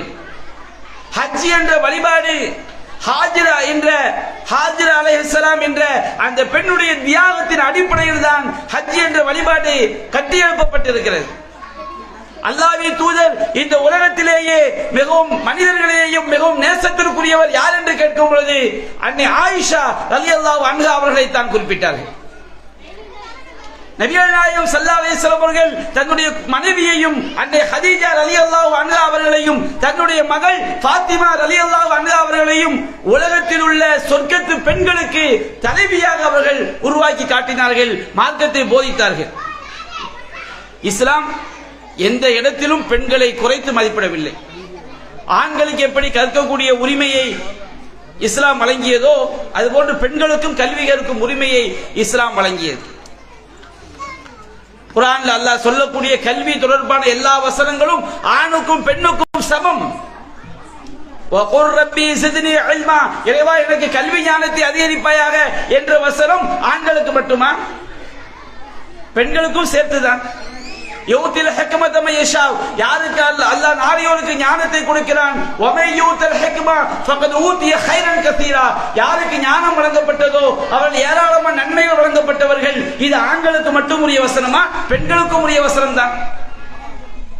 நபிகள் நாயகம் ஸல்லல்லாஹு அலைஹி வஸல்லம் காலத்துல அல்லாஹ் ரப்பல் ஆலமீன் குர்ஆனில் இறங்கக்கூடிய வசனங்கள் ஆண்களை நோக்கி பேசுவதாக இருக்கும், அனைத்து பெண்களுக்கும் உரியதுதான். என்றாலும் அன்னை உம்மு சலமா ரலியல்லாஹு அன்ஹா நபிகள் நாயகத்திடம் ஒரு கேள்வி கேட்டார்கள். அல்லாஹ்வின் தூதரே, அதிகமாக பெண்கள் குர்ஆனில் ஆண்களை பற்றி தான் பேசுவதை போன்றிருக்கிறது, பெண்களை பற்றி பேசவில்லையே. அப்படி அல்ல, குர்ஆன்ல சொல்லக்கூடிய எல்லா விஷயங்களும் ஆண்களுக்கும் பெண்கள் சமம் தான். பெண்களுக்கு என்று சில பிரத்யோக சட்டங்கள் இருக்கிறது, தனியாக சொல்லப்பட்டிருக்கிறது. மற்ற அனைத்திலும் ஆண்களும் பெண்களும் சமம். ஆண்களுக்குரிய பிரத்யோக சட்டங்கள் தவிர, பெண்களுக்குரிய பிரத்யோக சட்டங்கள் தவிர. அன்னை உம்மு சலமா ரலியல்லாஹு அன்ஹா அவர்கள் இந்த கேள்வியை கேட்டவுடன் அல்லாஹ் வசனத்தை இறக்கி வைத்தான். இன்னல் முஸ்லிமீன வல் முஸ்லிமாத், முஸ்லிமான ஆண்களும் பெண்களும், வல் மூமினீன வல் மூமினாத், இறை நம்பிக்கை கொண்ட ஆண்களும் பெண்களும், வல் கானிதீன வல் கானிதாத், இறைவனுக்கு பணிந்து வாழக்கூடிய ஆண்களும் பெண்களும், வஸ் சாதிகீன வஸ் சாதிகாத், உண்மை பேசக்கூடிய ஆண்களும் பெண்களும், வஸ் சாபிரீன வஸ் சாபிராத், இறைவனுக்காக இறை மார்க்கத்திலே உறுதியாக இருக்கக்கூடிய ஆண்களும் பெண்களும், வல் ஹாஷிஈன இறைவனுக்கு பணிந்து வாழக்கூடிய பயந்து வாழக்கூடிய ஆண்களும் பெண்களும், வல் முத்தசத்திகீன வல் முத்தசத்திகாத், தர்மம் செய்யக்கூடிய ஆண்களும் பெண்களும், வஸ்ஸாயிமீன வஸ்ஸாயிமாத், நோன்பு நோக்கக்கூடிய ஆண்களும் பெண்களும், வல் ஹாஃபிலீன ஃபுரூஜஹும் வல் ஹாஃபிலாத், தங்களுடைய கற்பு நெறியை பேணி பாதுகாத்துக் கொள்ளக்கூடிய ஆண்களும் பெண்களும், வல் தாக்கிரீன அல்லாஹ் கஸீர வல் தாக்கிராத், அல்லாஹ்வை அதிகம் நினைக்கக்கூடிய ஆண்களும் பெண்களும். அஅத்தல்லாஹு லஹும் மக்ஃபிரத்தன் வ அஜ்ரன் அதீமா, அனைவருக்கும் அல்லாஹ் மன்னிப்பையும் மகத்தான கூலியையும் தயார் செய்து வைத்திருக்கிறான். இந்த மார்க்கத்திலே எல்லா விஷயங்களிலும் ஆண்களும் பெண்களும் சமம் என்று சொன்னது இஸ்லாமிய மார்க்கம். அல்லாஹ் எந்த ஒரு இடத்திலும் பெண்களை அல்லாஹ் குறைத்து மதிப்பிடவில்லை. அதே நேரத்தில் பல விஷயங்கள் அல்லாஹ் ரப்பல் ஆலமீன் பெண்களை மிகவும் மகிமைப்படுத்தியிருக்கின்றார். ஒரு பெண்ணை தாயாக பார்க்கும் பொழுது தகப்பனை விட தாய்க்கு முன்னுரிமை. அல்லாஹ் சொல்லுகின்றான், வஸைனல் இன்சான பிவாலிதைஹி, பெற்றோருக்கு பணிவிடை செய்யுமாறு மனிதனுக்கு நாம் கட்டளையிட்டோம். பெற்றோர் என்றால் தாயும் தந்தையும். ஆனால் அல்லாஹ் தாய்க்கும் தந்தைக்கும் பணிவிடை செய்ய வேண்டும் சொல்லிவிட்டு அதற்கு அடுத்த வாக்கியத்திலே தந்தையை விட தாயை அல்லாஹ் முற்படுத்துகிறான். ஹமதத்துஹு உம்முஹு வஹ்னன் அலா வஹ்ன் வ ஃபிஸாலுஹு ஃபி ஆமைன் அனிஷ்குர்லி வலிவாலிதைக், அவனுடைய தாய் பலவீனத்தின் மேல் பலவீனப்பட்டு சிரமத்தின் மேல் சிரமப்பட்டு அவனை பெற்றெடுத்தால் அவனுக்கு பாலூட்டி மறக்க செய்வதற்கு 2 ஆண்டுகள் ஆனது. எனவே உனக்கு தாயை உண்டாக்கி தாயை தந்து உன்னை வளர்ப்பதற்கு காரணமாக இருந்த அல்லாஹ்விற்கு நீ நன்றி செலுத்து. அனிஷ்குர்லி, எனக்கு நீ நன்றி செலுத்து. உன்னுடைய பெற்றோருக்கும் நீ நன்றி செலுத்து. இஸ்லாம் தாய் தந்தை என்று வரும்பொழுது பெண் என்ற தாயை இஸ்லாம் முன்னிலைப்படுத்தியது. நபிகள் நாயகத்தின் ஒரு சஹாபி வருகின்றார். அல்லாஹ்வின் தூதரே, மன் அஹக்குன் நாஸி பி ஹுஸ்னி ஸஹாபா, நான் உலகிலேயே அழகிய முறையில் தோழமை கொள்வதற்கு, தோழமை என்றால் என்னுடைய சொத்துக்களை நான் கொடுப்பதற்கு, ஒரு சிரமம் ஏற்பட்டால் துணை நிற்பதற்கு, நான் பாசத்தோடு நடப்பதற்கு, பரிவு காட்டுவதற்கு, அன்பு காட்டுவதற்கு மிக தகுதியானவர் யார்? நபிகள் நாயகம் சொன்னார்கள், உம்முக, உன்னுடைய தாய். அவர் கேட்டார், சும்மமன், அல்லாஹ் அடுத்து யார்? உம்முக, உன்னுடைய தாய். அல்லாஹ் சும்மமன், அடுத்து யார்? உம்முக, உன்னுடைய தாய். சும்மமன், அடுத்து யார்? அபாக்க, உன்னுடைய தந்தை. இஸ்லாம் தாய் என்ற அந்தஸ்தில் பெண்ணை எப்படி பார்க்கிறது பாருங்கள். தாயை எப்படி கவனிக்க வேண்டும் என்று சொல்லக்கூடிய ஹதீஸ்கள், நபிமொழிகள் ஏராளம். இஸ்லாம் ஒருபோதும் பெண்களை கைவிடவில்லை. பெண்களை உயர்ந்து பார்க்கிறது இஸ்லாம். மனைவி என்ற அந்தஸ்தில் இஸ்லாம் பெண்ணை எப்படி பார்க்கிறது? எனக்கு முன்னால் பேசிய சகோதரி கூட குறிப்பிட்டார்கள், ஒவ்வொரு ஆணுடைய வெற்றிக்கு பின்னாலும் மூமினான பெண் இருக்கின்றார். சொல்வார்கள், ஒவ்வொரு ஆணுடைய வெற்றிக்கு பின்னாலும் பெண் இருக்கிறார் என்று. அப்படி அல்ல. பல ஆண்கள் தூக்குல தொங்குறதுக்கு பெண்கள் காரணமா இருக்கிறாங்க. பல ஆண்கள் நாசமா போறதுக்கு பெண்கள் காரணமா இருக்கிறாங்க.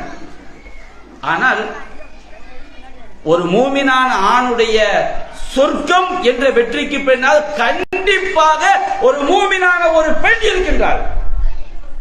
நபிகள் நாயகம் ஸல்லல்லாஹு அலைஹி சொன்னார்கள், துன்கஹுல் மர்அத்து லி அர்பஇன், ஒரு பெண் 4 காரணங்களுக்காக மனம் முடிக்கப்படுகிறாள். லி மாலிகா வலி ஹஸபிகா வலி ஜமாலிகா வலி தீனிகா. சிலர் செல்வத்துக்காக கல்யாணம் முடிப்பாங்க, சிலர் குடும்பம் பெரிய குடும்ப பாரம்பரியத்துக்காக முடிப்பாங்க, சிலர் அழகுக்காக முடிப்பார்கள், சிலர் மார்க்கப்பட்டு இந்த பெண் அல்லாஹ்விற்கு கட்டுப்பட்டு நடக்கிறாள், நற்குணம் உடையவளாக இருக்கிறாள், நல்ல பண்புகள் உடையவளாக இருக்கிறாள் என்பதற்காக திருமணம் முடிப்பார்கள். அல்லாஹ் தூதர் சொன்னார்கள், ஃபதுஃபுர் பிதாத்தித்தீன், மார்க்கம் உடையவளை கொண்டு நீ வெற்றி பெற்றுக்கோ. ஒருவனுடைய வெற்றி எங்கே இருக்கிறது? இஸ்லாம் பெண்களை எங்கே வைத்து பார்க்கிறது? ஒரு ஆணுடைய மறுமை வெற்றி, இம்மை வெற்றி, அவனுக்கு வாழ்க்கை துணையாக அமையக்கூடிய பெண்ணை வைத்திருக்கிறது என்று இஸ்லாம் சொன்னது. நபிகள் நாயகம் சொன்னார்கள், அத்துன்யா குல்லுஹா மதா, இந்த உலகம் முழுவதும் வாழ்வதற்கேற்ற செல்வம். காத்து இல்லாம வாழ முடியுமா? சூரியன் இல்லாம வாழ முடியுமா? தண்ணி இல்லாம வாழ முடியுமா? வாழ முடியாது. தண்ணி, காற்று, சூரியன், காசு, பணம் எல்லாமே நமக்கு, வீடு வாசல், ஆரோக்கியம் எல்லாமே வாழ்வதற்கு தேவை. இஸ்லாம் சொன்னது, நீ உனக்கு வாழ்றதுக்கு வீடு தேவை, நீ வாழ்வதற்கு காசு பணம் தேவை, நீ வாழ்வதற்கு ஆரோக்கியம் தேவை, நீ வாழ்வதற்கு ஆடை தேவை, நீ வாழ்வதற்கு உனக்கு சூரியன் தேவை, நீ வாழ்வதற்கு சந்திரன் தேவை, எல்லாமே மழை தேவை, எல்லாமே தேவை. ஆனால் கைரு மத்தாய் துன்யா, அல்லாஹ் வாழ்வதற்கு அவசியமாக்கிய அந்த தேவைகளிலேயே மிக மிக சிறந்த வசதி என்ன தெரியுமா? வசதி என்ன தெரியுமா? அல் மர்அத்து சாலிஹா, நல்லொழுக்கமுடைய பெண். இதுக்கு மேல ஒரு பெண்ணை வேற யாராவது சொல்ல முடியுமா? உலகத்தில் நல்லொழுக்கமுடைய பெண்ணை விட ஒருவனுக்கு வாய்க்கக்கூடிய வாழ்க்கை வசதி எதுவுமே இல்லை என்று இஸ்லாம் சொல்கிறது. என்றால் இஸ்லாம் பெண்ணை எந்த இடத்தில் வைத்து பார்க்கிறது? சுப்ஹானல்லாஹ். மார்க்கமுடைய பெண்ணை, ஒரு மூமினான ஒருவன் மார்க்கம் தெரிந்திருந்து அவங்களுடைய மனைவியும் மார்க்கம் தெரிந்தவளாக இருந்தால் எந்த அளவிற்கு அல்லாஹ் கட்டுப்படுகிறார்களோ அவர்களுக்கு தான் மிகச் சிறந்த வாழ்க்கை. நான் சொல்லவில்லை, அல்லாஹ்வே சொல்கின்றான். وَمَنْ عَمِلَ صَالِحًا مِنْ ذَكَرٍ وَأُنْثَى وَهُوَ مُؤْمِنٌ. அற்புதமான வசனம். இறை நம்பிக்கையாளர்களாக உள்ள நிலையில், அல்லாஹ்வுடைய ஈமான், இறை தூதர் சொன்ன வழியில் நடக்கணும், அல்லாஹ் சொன்னபடி வாழணும் என்ற அந்த நம்பிக்கை உள்ள நிலையில் நல்லறங்கள் செய்யக்கூடிய ஆணையும் பெண்ணையும் فَلَنُحْيِيَنَّهُ حَيَاةً طَيِّبَةً, அற்புதமான வாழ்க்கை, அவர்களுக்கு அழகிய வாழ்க்கையை நாம் வாழ வைப்போம் இந்த உலகத்திலும் மறுமை. நம்ம நினைக்கிறோம் பணக்கார வீட்டுல சம்பந்தம் பண்ணா நல்ல வாழ்க்கை, அழகான பெண்ணை திருமணம் முடித்தால் நல்ல வாழ்க்கை, பாரம்பரியமிக்க வீட்டுல சம்பந்தமா நல்ல வாழ்க்கை, பல கோடிக்கு அதிபதி தூக்குல தொங்குறான், அவனுக்கு லட்சம் கோடி இருக்கிற ஏன்டா தொங்குனா? மனைவி டார்ச்சர். எத்தனையோ பெண்கள் இன்றைக்கு பிரச்சனை, கணவன் மார்க்கம் இல்லை. பல குடும்பங்கள்ல பிரச்சனைகளை காரணம் கணவன் மனைவியிடம் மார்க்கம் இல்லை. அல்லாஹ் சொல்கின்றான், ஆணோ பெண்ணோ ஈமான் கொண்ட நிலையில் நல்லறங்கள் செய்தால் அவர்களுக்கு அழகிய வாழ்க்கையை, தூய வாழ்க்கையை வழங்குவோம். வலனஜிஸியன்னஹும் அஜ்ரஹும் பிஅஹ்ஸனி மா கானூ யஅமலூன். அவர்கள் செய்த பாவங்களை எல்லாம் விலக்கிவிட்டு அவர்கள் செய்த நல்லறங்களை மட்டும் எடுத்துக்கொண்டு அவர்களுக்கு மிகச்சிறந்த கூலியை வழங்குவோம். ரப்பு சொல்லி காட்டுறோம். அல்லாஹ் சொல்றான், ஆணுக்குரிய நிம்மதி பெண்ல தான் இருக்கு. ஒருவரோடு வாழ்தல் என்பது வேறு, ஒருவரில் வாழ்தல் என்பது வேறு. என்னடா குழப்பறான்னு நினைக்காதீங்க. ஒருவரோடு வாழ்தல்னா வெளிநாட்டில் இருப்பாங்க, ஒரே ரூம்ல 25 வருஷமா இருப்பாங்க. அவரும் நானும் ஒரே ரூம்ல வாழ்ந்தோம். ஒரு அப்துல் காதரும் ஒரு அப்துல்லாவும் வெளிநாட்டில் 20 வருஷம் 10 வருஷம் 15 வருஷம் ஒரே ரூம்ல இருந்திருப்பாங்க. நீ வெளிநாட்டில் இருக்கும்போது யாரோட இருந்தீங்க? அப்துல் காதரோட இருந்தேன். ஆனா அல்லாஹ் ரப்புல் ஆலமீன் ஒரு கணவனும் மனைவியும் வீட்டில் வாழ்வது மனைவியோடு வாழ்தல் என்று அல்லாஹ் சொல்லவில்லை. وَخَلَقَ لَكُم مِّنْ أَنفُسِكُمْ أَزْوَاجًا لِتَسْكُنُوا إِلَيْهَا. உங்களிலிருந்தே உங்களுக்குரிய வாழ்க்கை துணை ஆதமிலிருந்து அல்லாஹ் ஹவ்வா அலைஹிஸ்ஸலாம் அவர்களை மனைவியாக பற்றி அல்லாஹ் சொல்கிறான். ஆணுக்கு துணையாக அல்லாஹ் பெண்ணை படைத்தான். எதற்காக தெரியுமா? இந்த ஆண் பெண்ணில் நிம்மதி பெறுவதற்காக. ஒரு ஆணுடைய நிம்மதி ஒரு பெண்ணில் இருக்கிறது. அப்படின்னா எப்படி? இப்போ தண்டவாளத்தில் ரயில் போகுதுங்க. தண்டவாளத்தில் ரயில் போகும்போது அந்த ரயிலுக்கு பக்கத்து நம்ம கார்ல போறோம்னு வச்சுக்கிடுங்க. இது ரயிலோட போறது. ஒரு ரயிலுக்குள்ளே நம்ம ஏறி உட்கார்ந்து போறோம்னு வச்சுக்கிடுங்க. ரயில்ல நமக்கு ஸ்லீப்பர் வசதி இருக்கும், ரயில்ல நமக்கு டீ கொண்டு வருவாங்க, ரயில்ல டாய்லெட் வசதி இருக்கும், ரயில்ல நிம்மதியா தூங்கலாம். அது தேர்ட் டயர் ஏசியா இருந்தா வசதி கூட இருக்கும், ஃபர்ஸ்ட் கிளாஸ் இருந்தா அதை விட பெரிய வசதி இருக்கும். இது ரயிலில் செல்வது, ரயிலோடு செல்வது, ரயிலில் செல்வது. அல்லாஹ் ரப்பல் ஆலமீன் பெண்ணோடு வாழ்தல் என்று அல்லாஹ் சொல்லவில்லை, பெண்ணில் வாழ்தல் என்று அல்லாஹ் சொல்கிறான். ஒரு கணவனுக்கு நிம்மதி எங்கே இருக்கிறது? ஒரு பெண்ணில் இருக்கிறது. خلقلكم من انفسكم ازواجا لتسكنوا اليها وجعل بينكم موده ورحمه. உங்கள் கணவனுக்கும் மனைவிக்கும் மத்தியில் அல்லாஹ் அன்பையும் பாசத்தையும் ஏற்படுத்தினான். இன்ன ஃபீ ذلك لآيات لقوم يتفكرون. சிந்திக்கக்கூடிய சமுதாயத்திற்கு இதில் எண்ணற்ற சான்றுகள் இருக்கிறது.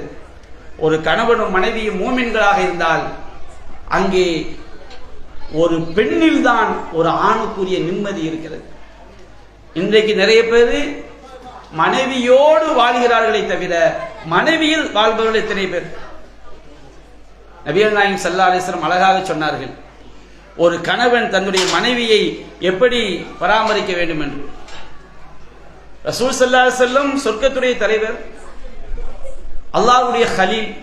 அல்லாஹ் ஒட்டுமொத்த படைப்பிடங்களில் தன்னுடைய அதிகபட்ச நேசத்தை இப்ராஹிம் அலைஹிஸ்ஸலாம் அவர்கள் காட்டியதை போன்று நபிகள் நாயகத்திற்கும் அல்லாஹ் கொடுத்திருக்கிறான். அந்த கலீல் எப்படி தெரியுமா வாழ்ந்தாங்க? வீட்டுல மனைவி வேலை செய்யும் போது ரசூலுல்லாஹ் என்ன செய்வாங்களா? ஹெல்ப் பண்ணுவாங்களாம். ஆனா இன்னைக்கு நம்ம சமுதாயத்தில் ஒரு சிக்கலாகவும் இருக்குது. ஒரு நாளைக்கு அவர் சோப்போட போனா டெய்லி நீங்களே போட்டுக்கிடுங்கன்னு சொல்லக்கூடிய ஒரு சூழலாகவும் இருக்கு. ரசூல் ஸல்லல்லாஹு அலைஹி வஸல்லம் செய்வாங்க, மனைவிக்கு வீட்டு வேலைகள்ல என்ன செய்வாங்க? உதவி செய்வாங்க. ரசூல் ஸல்லல்லாஹு அலைஹி வஸல்லம் அவங்க மஆப ரசூலுல்லாஹி ஸல்லல்லாஹு தஆமன் கத்து, எந்த ஒரு உணவையும் ஒருபோதும் குறை சொன்னதும் கிடையாது. வீட்டிலேயே அப்படித்தான், வெளியிலேயே அப்படித்தான். இதுல கூட நகைச்சுவைக்கான்னு சொல்லுவாங்க, ஒரு அம்மா மதரசாவில் நல்ல மார்க்க கேள்வி நல்லா படிச்சிருக்கிறாங்க, குர்ஆன் ஹதீஸ்லாம் எடுத்தா டமாட்டு மீன் வெடிக்கும். ஆனா சமையல் வரல. மதரசாவில் ஆலிமா முடிச்ச உடனே கல்யாணம் கட்டி கொடுத்துட்டாங்களாம். அப்போ வீட்டுக்காரர் காட்டி சாம்பார் வச்சாங்க. சாம்பார் வச்சா அவரு லேசா இட்லியில ஊத்தி பிணைஞ்சு பார்த்துருக்கிறாரு, அவ்வளோ உப்பு அவ்வளோ காரம். உடனே இவங்க சொன்னாங்களாம், இல்லைங்க ரசூலுல்லாஹ் எந்த சாப்பாட்டையும் குறை சொன்னதே கிடையாது, நீங்க பிஸ்மில்லா சொல்லி என்ன செய்யுங்க, சாப்பிடுங்க, அல்ஹம்துலில்லாஹ் சரியாகும். அப்ப அவர் சொன்னாரா, நான் பிஸ்மில்லா சொல்லி சாப்பிட்டு அல்ஹம்துலில்லாஹ் சொல்ல முடியாத, இன்னாதில்லாஹி ராஜிஊன் சொல்ற மாதிரி இருக்கும். அப்ப இது ஒரு தமாசுக்காக நான் சொல்றேன். ஆனால் நபிகள் நாயகம் ஸல்லல்லாஹு அலைஹி வஸல்லம் அவர்கள் மனைவியோடு அவ்வளவு ஒரு கண்ணியமாக நெருக்கமாக வாழ்ந்தார்கள். சஹாபாக்கள் சொன்னார்கள், கைருக்கும் கைருக்கும் லிஅஹ்லிஹி, உங்களில் சிறந்தவர் தன்னுடைய மனைவியிடம் சிறந்தவர் தான். அன கைருக்கும் லிஅஹ்லிஹி, உங்களிலேயே நான் என்னுடைய மனைவியிடத்தில் சிறந்தவன். இஸ்லாம் ஒரு பெண்ணை எப்படி பார்க்கிறது? ஒரு பெண்ணை திருமணம் முடித்து வைக்கும் பொழுது விரும்பாத மாப்பிள்ளையை கட்டி வைக்க கூடாதுன்றது இஸ்லாம் சொல்லக்கூடிய சட்டம். விரும்பாத மாப்பிள்ளை சொன்னோம்னா, இது அப்படின்னா சமுதாயத்தில் தான் நடக்குது. காலேஜுக்கு போனோம்னா எவனையா லவ் பண்றது, அவங்களோட வாட்ஸ்அப்ல மெசேஜ் அனுப்புறது, பேசுறது, இந்த கேடுகட்ட கலாச்சாரத்தை இஸ்லாம் சொல்லவில்லை. மார்க்கம் கற்பொழுக்கமிக்க காதலை சொல்லியது. கற்பொழுக்கமிக்க காதல் என்பது திருமணம் முடிந்த பிறகு ஒரு கணவன் மனைவி மீது செலுத்தக்கூடிய அன்பு, காதல். இந்த காதலை இஸ்லாம் சொல்கிறது. அதே நேரத்தில் ஒரு பெண்ணுக்கு அவள் விருப்பமில்லாத மாப்பிள்ளைய கல்யாணம் பண்ணி வைக்க கூடாது என்பது மார்க்கத்துடைய சட்டம். இந்த உரிமை எத்தனை பேர் தன்னுடைய பிள்ளைகளுக்கு வழங்கி இருக்கிறோம்? நபிகள் நாயகம் ஸல்லல்லாஹு அலைஹி வஸல்லம் அவங்க சொன்னாங்க, லா துன்கஹுல் அஸ்ஸய்யிபு ஹத்தா துஸ்தமர். ஒரு கணவனை இழந்த பெண் அவளுக்கு மர்ம திருமணம் செய்ய வேண்டும் என்றால் அவள் வாய் திறந்து சொல்ல வேண்டும், அவள் கட்டளையிட வேண்டும். எனக்கு இந்த மாப்பிள்ளைய உனக்கு பேசலாமான்னு கேட்கும் போது எனக்கு அந்த மாப்பிள்ளைய பேசுங்க அப்படின்னு அவர் தெளிவாக சொல்லாத வரைக்கும் ஒரு பெண்ணுக்கு, விதவை பெண்ணுக்கு வற்புறுத்தி திருமணம் முடிச்சு வைக்க கூடாது. நம்ம வீட்டுக்கு பாரமா இருக்கிறாங்க, எவங்களுடையாவது அனுப்பிடுவோம் சொல்லக்கூடாது. அதே நேரத்தில் இஸ்லாம் விதவை மறுமணத்தையும் ஆதரிக்கிறது. பிற சமுதாயங்களில் உள்ள மாதிரி உடன்கட்டை ஏறுதல் அப்படின்னு சொன்னா இன்னைக்கு ஓஞ்சிருக்குது. அது கூட முஸ்லிம்களை பழிபோடக்கூடிய கூட்டங்களை பார்க்கிறோம். என்ன செய்வாங்களாம், கணவன் மரணித்து விட்டால் மனைவியை அந்த தீயோடு சேர்த்து வச்சு கொண்டுருவாங்க. சதி என்னும் உடன்கட்டை ஏறுதல் அப்படின்னு சொல்லுவாங்க. இஸ்லாம் அப்படி சொல்லவில்லை. கணவன் மரணித்து விட்டானா வல்லதீன யதவஃபௌன மின்கும் வயதரூன அஸ்வாஜன் யதரப்பஸ்ன அர்பஅத அஷ்ஹுரி வஅஷ்ரா.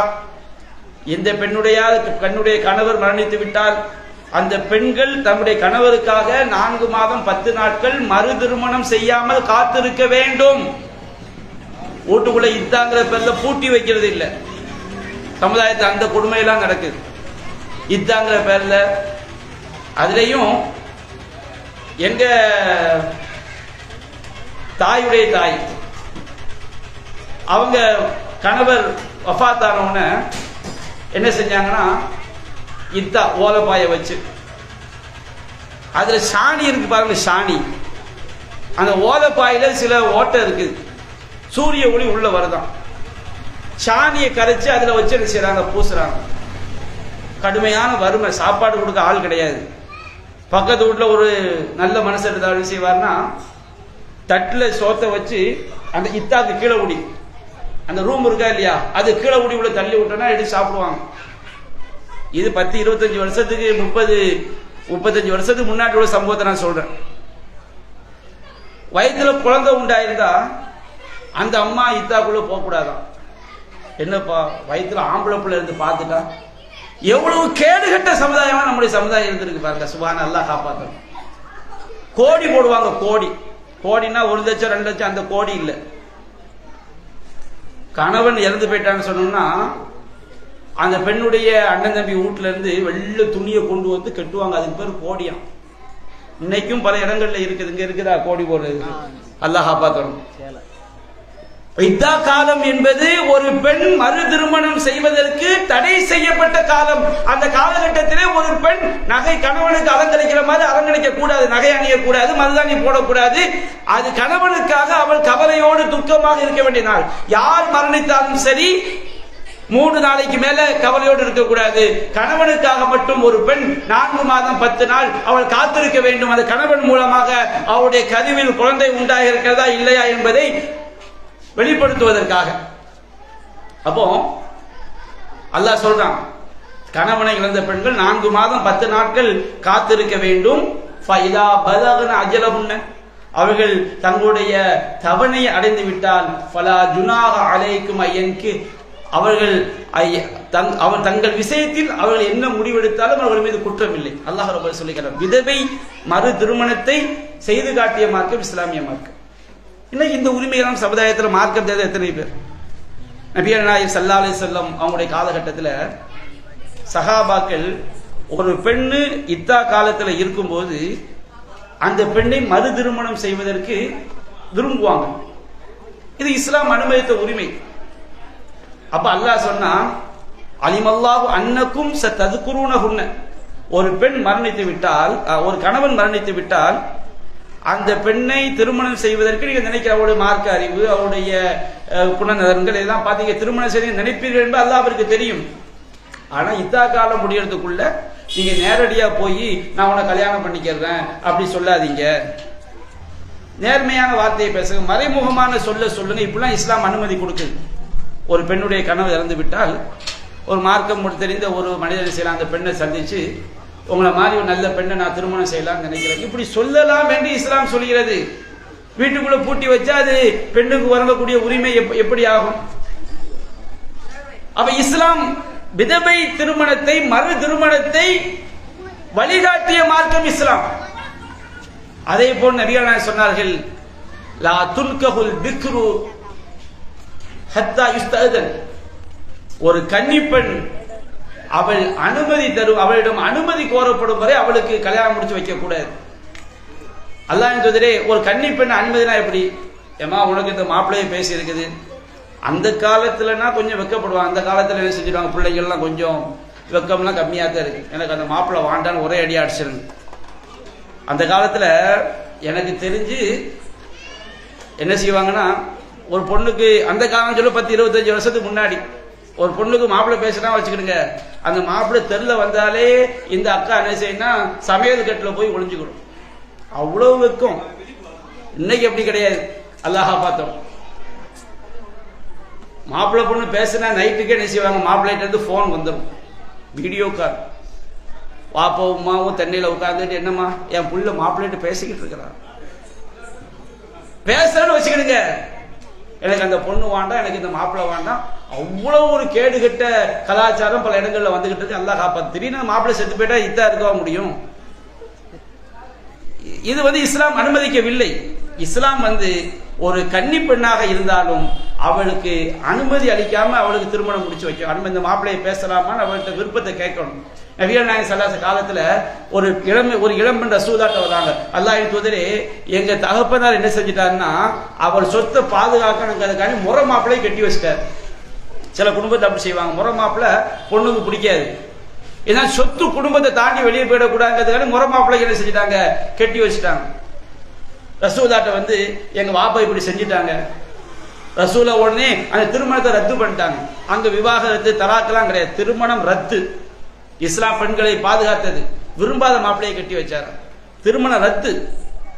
அல்லாஹ்வின் தூதர் சொன்னவுடன் அந்த அம்மா சொன்ன, அல்லாஹ்வின் தூதரே, நான் அஜஸ்து மாசனா அபி, எனது தந்தை சொன்னதை நான் ஒத்துக்கொண்டேன். ஆனால் நான் வலாக்கின் அரத்து அன் தஅலமன் நிசா, பெண்கள் விளங்கிக் கொள்ள வேண்டும், அன் லைஸலில் ஆபாயி மினல் அம்ரி ஷைஉன், தகப்பனுக்கு இந்த விஷயத்துல எந்த அதிகாரமும் இல்லை. எந்த விஷயத்துல? ஒரு பெண்ணுக்கு பிடிச்ச மாப்பிள்ளையை தான் கட்டி வைக்கணும், அவர் தான் வலி.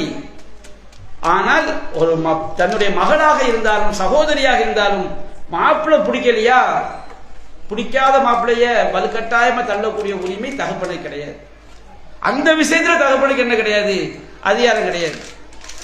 அப்போ தகப்பனாக இருந்தாலும் அவருக்கு அனுமதி இல்லை, பெண்களுக்கு உரிமை இருக்கிறது என்பதை பெண்கள் அறிந்து கொள்ள வேண்டும். சமுதாயத்தில் இந்த உரிமையை இஸ்லாமிய சமுதாயம் எத்தனை பேர் கொடுத்திருக்கோம் நம்ம பிள்ளைகளுக்கு, நம்முடைய மகள்களுக்கு. நபிகள் நாயகம் ஸல்லல்லாஹு அலைஹி காலத்துல மஅக்கல் இப்னு யஸார் அப்படின்னு ஒரு நபி தோழர், அவங்க என்ன செஞ்சாங்கன்னா, தன்னுடைய தங்கச்சியை தகப்பனார் மௌத்தாயிட்டாங்க, அவங்களுடைய சகோதரியை ஒரு மாப்பிள்ளைக்கு கல்யாணம் முடிச்சு வைக்கிறாங்க. அந்த மனுஷன் என்ன பண்ண சொன்னோம்னா, கொஞ்ச நாள்ல என்ன செஞ்சிட்டாரு, தலாக் விட்டார். தலாக் விட்டவுடனே இத்தா காலம் இருக்க, தலாக்கில் 3 மாதவிடாய் காலம் காத்திருக்கணும். அவர் அந்த காத்திருப்பு காலம் திரும்ப அழைக்கல, தலாக் ஆயிடுச்சு, திருமண உறவு முறிந்து விட்டது. கொஞ்ச நாள் கழிச்சு அந்த மாப்பிள்ளை என்ன செய்யறாரு, திரும்ப இந்த பெண்ணை திருமணம் முடிக்க விரும்புறாரு. மஅக்கல் இப்னு யஸார் ரலியல்லாஹு அன்ஹு கடுமையான கோபம், மோன என்னுடைய சகோதரியை திருமணம் செஞ்சு தலாக் விட்டுட்டு நீ திரும்ப கல்யாணம் முடிக்க கேட்கிறியா, அப்படியே ஒரு கடுமையான கோபத்தில் இருப்பது. ஆனா இந்த சகோதரிக்கு விருப்பம் அந்த கணவரோடு வாழ்றதுக்கு, இவர் முடியாதுங்கிறார். அப்ப அல்லாஹ் ஆயத்தை வைக்கிறான், யா அய்யுஹல்லதீன ஆமனூ இதா தல்லக்துமுன் நிஸாஅ ஃபபலகன அஜலஹுன்ன ஃபலா தஅதுலுஹுன்ன யன்கிஹ்ன அஸ்வாஜஹுன்ன இதா தராலு பைனஹும் பில் மஅரூஃப். இறை நம்பிக்கையாளர்களே, ஒரு பெண்ணை தலாக் விடப்பட்டு அந்த இத்தா காலம் முடிந்த பிறகு அந்த பெண் அந்த கணவர்களை திருமணம் செய்ய நாடினால் நீங்கள் அந்த பெண்களை துன்புறுத்தாதீர்கள். அல்லாஹ்வுடைய வசனம், திருமறை குர்ஆன் சூரத்துல் பக்ராவில் உள்ள வசனம். அல்லாஹ் சொல்கிறான், ذَلِكَ يُوعَظُ بِهِ مَنْ كَانَ مِنْكُمْ يُؤْمِنُ بِاللَّهِ وَالْيَوْمِ الْآخِرِ. உங்களை யாரெல்லாம் அல்லாஹ்வையும் மறுமையும் நம்புகிறார்களோ அவர்களுக்கு இது உபதேசமாக சொல்லப்படுகிறது. ذَلِكُمْ أَزْكَى لَكُمْ وَأَطْهَرُ. இதுதான் உங்களுக்கு பரிசுத்தமானது, இதுதான் உங்களுக்கு மிக தூயது. வல்லாஹு யஅலமு அன்தும் லா தஅலமூன். அல்லாஹ்வுக்கு தெரியும், உங்களுக்கு தெரியாது. நீ தேவையில்லாம பிடிக்காத மாப்பிளையை கட்டி வச்சு சமுதாயத்தை நாசமாக்கிறாதீங்க. இஸ்லாம் பெண்களை எப்படி பாதுகாக்கிறது? பெண்களுக்கு வலி என்ற பாதுகாப்பு, பெண்களுக்கு மகர் என்ற பாதுகாப்பு. வாத்து நிசா சதகாத்திஹின்ன நிகழா, பெண்களுக்கு மகரை நீங்கள் மனமுவந்து கொடுத்து திருமணம் செய்யுங்கள். இஸ்லாம் பெண்களை கட்டாயமாக திருமணம் முடிப்பதை தடை செய்கிறது.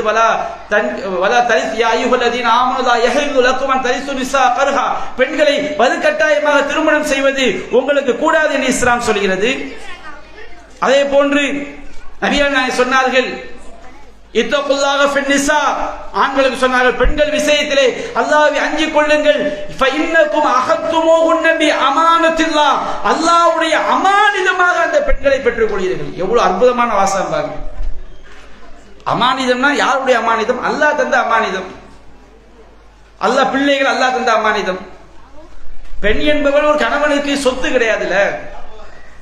பெண் என்பவள் அல்லாஹ் அவனுடைய அமானியத்தை ஒரு கணவனுடைய கையில், ஒரு ஆணுடைய கையில் அல்லாஹ் ஒப்படைக்கிறான். இதுக்கு மேல பெண்களுக்கு என்ன பாதுகாப்பு வேண்டும்? ஒரு அல்லாஹ்வை நம்பக்கூடிய ஒரு மூமின், அவனிடத்தில் அல்லாஹ்வை நம்பக்கூடிய, வறுமையை நம்பக்கூடிய ஒரு மூமினான பெண் எவ்வளவு பெரிய பாதுகாப்பை பெறுகிறார். இன்னக்கும் அஹத்துமூஹுன்ன பி அமானத்தில்லாஹ், அல்லாஹ்வுடைய அமானிதமாக நீங்கள் அப்பெண்களை பெற்றுக்கொள்ளுங்கள். அல்லாஹ் கேட்பான், படைச்சவன் கேட்பான், உன்னுடைய மனைவியிடம் எப்படி நடந்து கொண்டாய்? அநியாயம் பண்ற கூட்டம் தான் தப்பிக்க முடியாது. இன்றைக்கு நிறைய பேர் தௌஹீத்வாதி இல்லையே, அல்லாஹ் காப்பாத்தணும். நிறைய பேர் பிரச்சனை வந்துட்டு வச்சிருங்க, இவன் என்னமோ மகர் கொடுத்தத அந்த பெண்ணுக்கு பிச்சை ஓட்ட, அந்த பெண்ணுக்கு இவன் பிச்சை கொடுத்த மாதிரி நினைப்பான். நாங்க என்ன காசு வாங்கி காசு கொடுத்தானே கல்யாணம் முடிச்சோம். பெண்ணுக்கு செய்ய வேண்டிய உரிமை தொகை, அது நீ போட்ட பிச்சை அல்ல. நீ கொடுக்காவிட்டால் படைத்த இறைவன் அந்த பெண்ணை உனக்கு ஹலாலாக்கவில்லை. அல்லாஹ் மகர் என்பது பெண்ணுக்கு கொடுக்க வேண்டிய உரிமை தொகை. அது நம்ம ஒரு ஆண் போடக்கூடிய பிச்சை அல்ல. அது அல்லாஹ் சொல்லினான், வஆத்து நிஸா ஸதுகாத்திஹின்ன நிஹ்லா. நிஹ்லானா என்னங்க? நன்கொடை. ஒரு பள்ளியாசலுக்கு நன்கொடை கொடுக்கிறோம் வச்சுக்கிடுங்க, அதற்குரிய கூலி யார்கிட்ட எதிர்பார்க்கணும்? அல்லாஹ் கிட்ட எதிர்பார்க்கணும். ஒரு பெண்ணுக்கு கொடுக்கக்கூடிய ஒரு உரிமை, கடமை மகர் தொகை.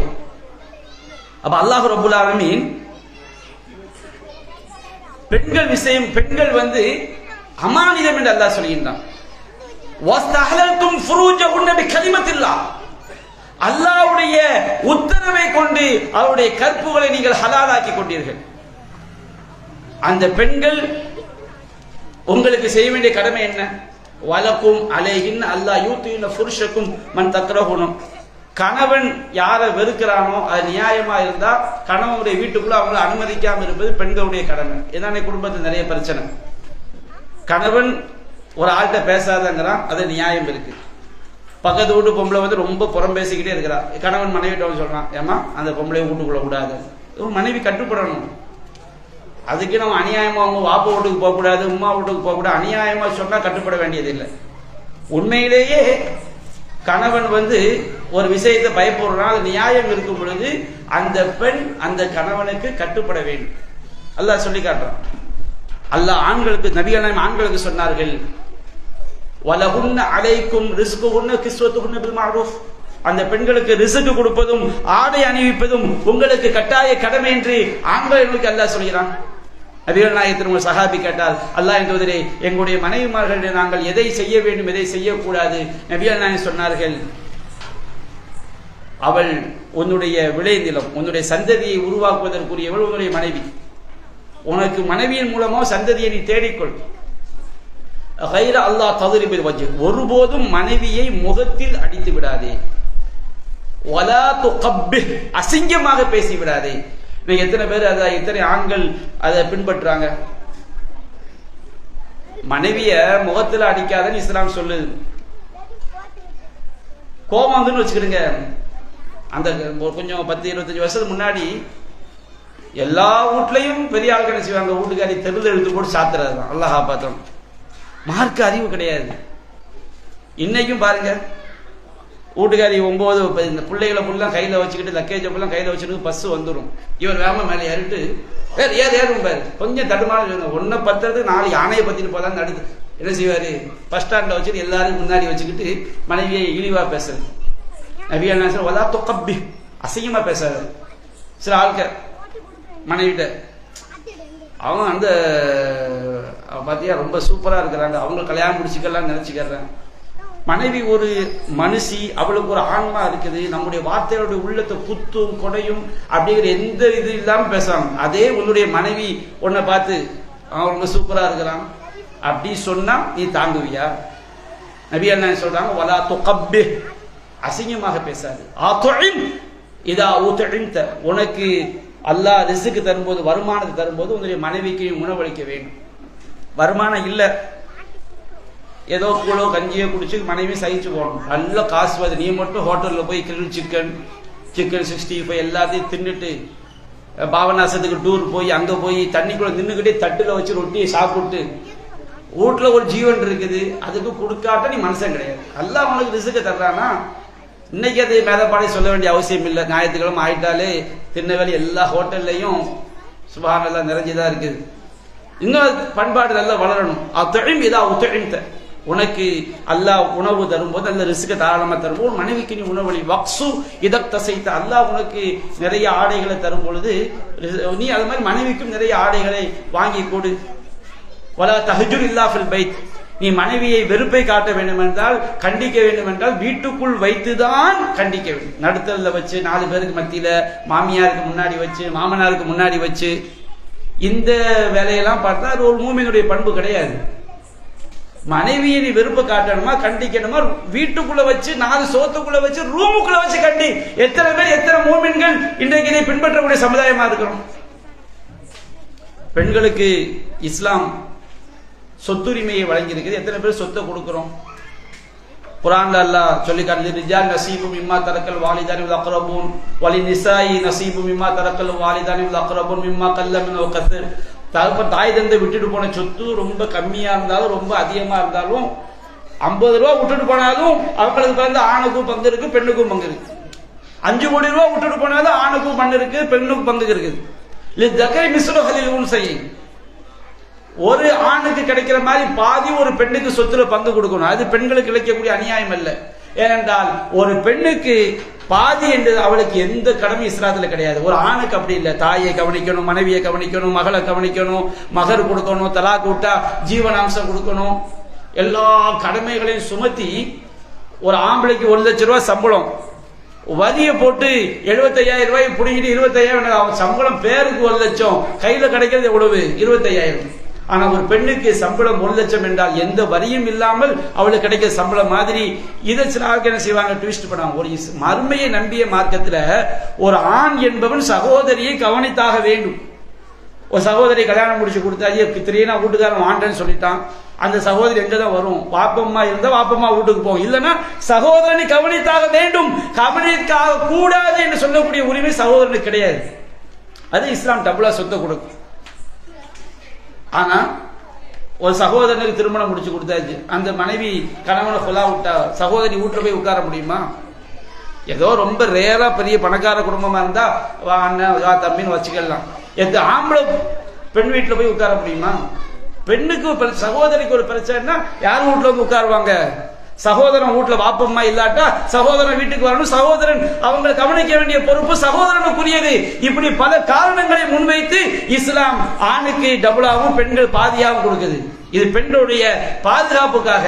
மார்க்கம் தெரியாத மூடர்கள் என்ன செய்வாங்க? தப்பா விமர்சிப்பாங்க. இஸ்லாம் மறுமையை நம்பி வாழக்கூடிய சமுதாயத்துல இஸ்லாம் பெண்களை எந்த அளவுக்கு பாதுகாக்கிறது? மனைவிட்ட குறை இருந்தாலும் அதை பொறுத்துக்கிட்டு வாழ இஸ்லாம் சொல்லுங்க. இப்படி எந்த மார்க்கத்திலையும் சொல்லாது. அல்லாஹ் சொல்லி காட்டுறான், வாஷிருஹுன்ன பில் மஅரூஃப், உங்கள் மனைவியோடு அழகிய முறையில் வாழ்க்கை நடத்துங்கள். ஃபைன் கரிஹ்துமூஹுன்ன, உங்கள் மனைவியரிடம் சில குணங்கள் வெறுத்தாலும் நீங்கள் பொறுத்துக் கொள்ளுங்கள். சிலருக்கு கல்யாணம் முடிச்சிடுவாங்க, அவர் நினைப்பாரு நம்ம மனைவி ரொம்ப சாஃப்டா இருக்கும்னு. அது படப்பட படப்பட சிறுமுஞ்சியா, அது படப்பட பொரியிற ஆளா இருக்கும். சில ஆளுக்கு சரியா சமைக்க தெரியாது. சிலருக்கு வந்து எதுக்கெடுத்தாலும் என்ன செய்வாங்க, கோவப்படுறவங்களா இருப்பாங்க. அல்லாஹ் சொன்னா உனக்கு பிடிக்காத குணம் இருக்குதா பொறுத்துக்கொள்.